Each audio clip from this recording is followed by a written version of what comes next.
Ngeri, apakah Anas Urbaningrum mau buka-bukaan soal Hambalang usai bebas?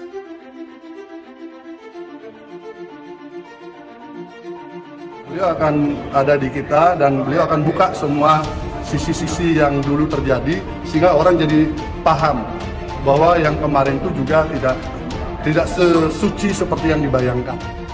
Nah sekarang setelah nanti Anas Urbaningrum keluar dari penjara, kabarnya sih, gosipnya sih dia mau bongkar soal Pak SBY yang sudah sukses mengobok-obok KPK ini. Ya selain sukses bikin Anas jatuh dari kursi ketua umum Partai Demokrat, sukses bikin Anas di penjara selama 8 tahun, Pak SBY ini juga berhasil nyelamatin Mas Ibas dari gurita kasus korupsi yang berjamaah ini. Akan mengungkapkan soal sejarah hitam KPK waktu itu yang tidak independen. Pengungkapan ini bakal mempengaruhi kubu Cikeas. Goncangan hebat kubu Demokrat SBY bakal terjadi dan akan banyak menyeret nama-nama lain. Apalagi bila semua yang diungkapkan Anas ini penuh dengan bukti-bukti yang jelas, maka langkah selanjutnya adalah memastikan bahwa KPK saat ini sudah independen atau minimal tidak lagi pro SBY. Apakah balas dendam ini benar-benar dijalankan atau bakal terjadi rekonsiliasi?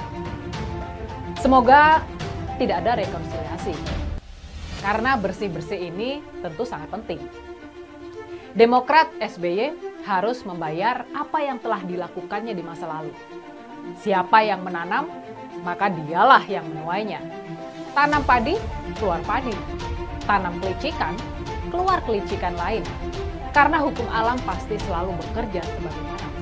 Kayaknya sekarang ini Pak SBY sama Mas Ibas lagi was-was lah soal rencana pembalasan dari Anas Urbaningrum ini.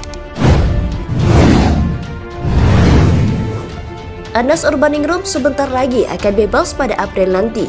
Yang ditunggu-tunggu adalah nyanyiannya. Ini mirip dengan Antasari Azhar dulu yang begitu bebas langsung bernyanyi dan menyerang SBY hingga berdampak pada kekalahan AHY secara telak di Pilkada DKI 2017. Anas sangat ditunggu nyanyiannya. Diyakini kasus yang mencuratnya masih ada yang bebas tanpa tersentuh hukum. Kabar terbaru, Anas dipastikan akan bergabung dengan Partai Kebangkitan Nusantara atau BKN setelah bebas nanti. Dia juga disebut-sebut akan buka-bukaan terkait dengan kasus Hambalang yang sudah membuatnya di penjara. Ketua Umum BKN yakni Gede Pasek juga bilang bahwa Anas akan mengungkap sejarah hitam KPK zaman itu. Saya yakin nyanyian Anas akan diarahkan kepada satu keluarga prihatin. Banyak yang yakin salah satu anaknya terlibat meskipun berkali-kali membantah. Kasus Hambalang ini sangat masif. Biar saya jelaskan sebentar. KPK menyelidiki aliran dana Hambalang sejak pertengahan tahun 2012. Sebelumnya sudah ada 2 tersangka yaitu Andi Malaranggeng dan Kepala Biro Keuangan dan Rumah Tangga Kemenpora yakni Dede Kusdinar. Anas sendiri diduga menerima gratifikasi. Andi dan Dedi diduga bersama-sama melakukan perbuatan melawan hukum dan penyalahgunaan wewenang untuk menguntungkan diri sendiri atau pihak lain yang merugikan keuangan negara.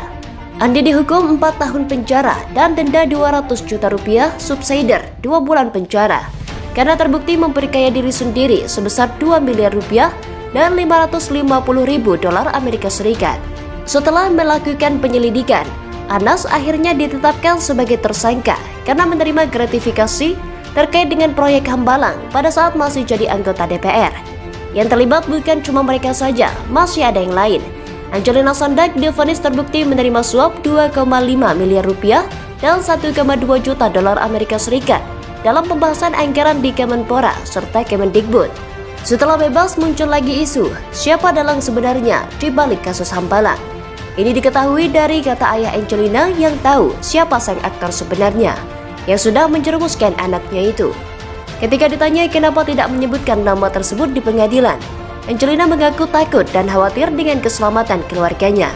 Dia mengaku tak punya nyali karena ingin anaknya tumbuh besar dengan aman. Saya takut. Saya masih berpikir Keanu harus selamat, Opa harus selamat, dan kalau saya dibilang penakut, saya terima. Karena saya ingin lebih melihat Keanu tumbuh besar, normal, tanpa ketakutan juga di Keanu. Saya single parent, kakakku meninggal karena pada kenyataannya saya menjalani ini sendirian. Dan aku kan iya, aku takut, ujarnya. Dengan pengakuan Angelina artinya masih ada dalang yang masih berkeliaran. Saya pribadi meyakini ada yang masih berkeliaran bebas, karena kita tahu kasus korupsi seringkali cuma menyentil orang-orang yang dikorbankan, tapi tidak bisa menjangkau dalang sebenarnya, apalagi mega korupsi. Sungguh sulit. Kalian pasti punya gambaran siapa dalang dan mastermind di balik kasus Hambalang ini. Tidak usah sebut nama, nanti repot urusannya. Tapi kalian pasti tahu, saat mereka berkuasa, kasus korupsi masif. Mereka di penjara ini tentu tahu siapa dalangnya. Angelina mengakui tapi tidak punya nyali. Tinggal kita tunggu, apakah Anas punya nyali dan beneran bakal bongkar soal kasus Hambalang ini. Meskipun saya pesimis dia bakal berani 100% buka-bukaan. Dalang ini bukan kaleng-kaleng kelas teri. Angelina saja sampai khawatir dengan keselamatan keluarganya kalau berani buka mulut. Dalang ini berani melakukan apapun kalau sudah terpojok. Anis berani bikin yang bersangkutan gelisah saja sudah cukup keren. Apalagi Anas bebas menjelang tahun politik, tentu saja ini sangat menarik. Kalau Anas punya nyali, politik kali ini bakal sangat menyenangkan untuk disimak. Sungguh lucu kalau nanti skenario dan alur ceritanya mirip dengan Antasari. Lempar bom dan ada yang mewek, prihatin dan kor-kor di publik karena dizalimi. Semoga saja Anas bisa sedikit berikan kita pencerahan dan menyuguhkan sinetron baru yang bikin kita deg-degan dan menahan napas. Nanti bakal ada yang prihatin, yang mau turun gunung bakal naik gunung lalu ngumpet. Bakal ada yang meriang, bakal ada yang ambisinya hancur lebur oleh nyanyian Anas.